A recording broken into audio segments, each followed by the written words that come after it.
The Roman Empire, being a vast and diverse society, necessitated a broad array of professions to sustain its economy. While heavy reliance on slaves was a defining feature, numerous other occupations were accessible to the populace.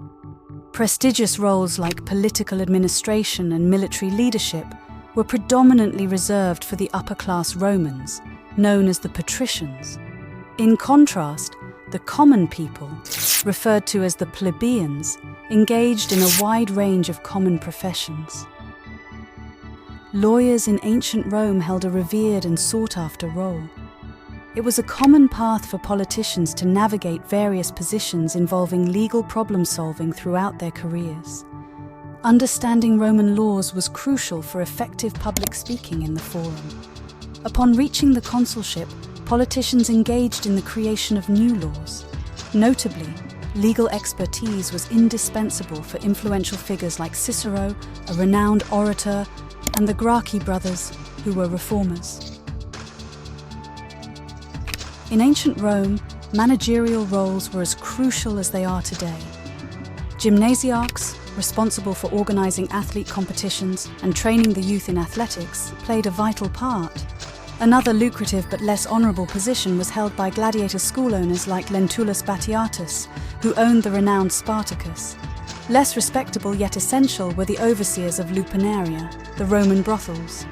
In lieu of modern HR managers, slave traders took on the responsibility in Roman society. Managers in ancient Rome extended to those overseeing the arrangements for orgies. In this context, an orgy referred to a lavish feast involving drinking and women, occasionally culminating in a modern sense orgy. The organizer's role encompassed setting up the banquet hall, acquiring food, arranging guest rooms, and inviting women. Gaius Petronius Arbiter, a well-known figure and confidant of Nero, was among the renowned organizers of orgies. His life took a tragic turn when Nero compelled him to commit suicide. Romans had professions akin to modern ones such as bath attendants, musicians, traders, physicians, barbers, sailors, and winemakers. Some roles resembled contemporary occupations but with distinctive features. Take tasters, for instance, who were either slaves or hired individuals responsible for checking food for poison before it reached the table. City couriers performed duties comparable to today, but had to deliver messages and packages on foot, considering Rome's considerable size.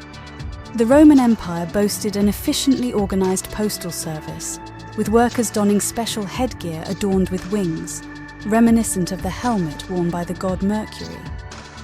In Rome, several professions were exclusively carried out by slaves, such as palanquin bearers, galley rowers, and nomenclators. A slave nomenclator held the unique responsibility of possessing an impeccable memory, acting as both a secretary and a living notepad. Their duty involved memorizing crucial information like events, names, and dates, and timely reminding their masters of business, visits, and congratulations. Additionally, teaching was a role performed by slaves, distinct from the contemporary concept of teachers. In Roman society, a specific slave was assigned to accompany children to and from school. Mining, particularly for silver, posed significant challenges in ancient Rome. The mines, resembling narrow burrows, were primarily worked by boy slaves. Another demanding occupation involved cleaning the Roman sewers, both in the city and private residences, and individuals in this profession were known as stercorarius. The labour of urinators, divers capable of reaching depths of 30 meters, was both demanding and highly esteemed. They utilized a distinctive bell-shaped cap that retained a pocket of air. Urinatores were often engaged in construction projects around the harbour or the construction of substantial bridges over rivers. Heralds held a crucial role among the Romans as announcers of the latest news, reading new laws and imperial decrees in public squares. This profession was reserved for free individuals. Similarly, bodyguards, also comprised of free people, were in demand. Wealthy Romans often hired numerous armed guards, not primarily out of fear of assassination, but for prestige.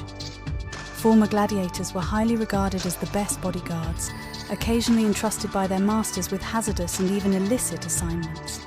The work of artists in ancient Rome wasn't highly esteemed. Street theatres dominated the scene, staging performances in the open air. Their repertoire often featured simple farces and occasional political satires on current events. Another unique acting profession of that era was that of the funeral clown. During funerals, these individuals would don the attire of the deceased, wear a mask, engage in merrymaking, and dance.